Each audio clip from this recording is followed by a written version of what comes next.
love you. I love you too, sweetie. This is a love story. No, he's Mr. Right and I'm Mrs. Always Right. And for Jim and Becky Armstrong, the Belle of Louisville Good memories. We love the Belle. is where it all began. Well, there was Teen Cruise back in 1973. The two were just 16 years old at the time, and for Jim, it was love at first sight. Just wandering around the boat, and I saw Becky, and I thought she was the prettiest girl I'd ever seen. At first, Becky wasn't as impressed. He had his feet in the chair. And the first thing I said was, didn't your mother teach you to put your bottom in the chair and your feet on the floor?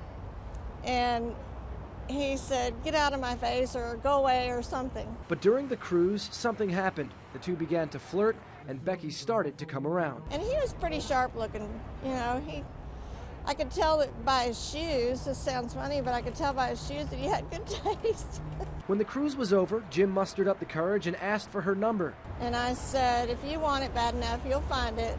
Jim got off the Belle and knew he had to find Becky. They actually went to the same high school together and had a mutual friend. Jim contacted that mutual friend, got her number, gave her a call, and she finally said yes to that first date.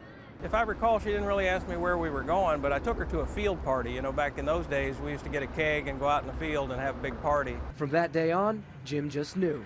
I think that I realized at that point this was the girl I wanted to be with the rest of my life. What a beautiful day. The couple got married 2 years after they met. Well, she's the best person that you could ever hope for. You know, she's my partner in life. And decades later, the Armstrongs are as strong as ever.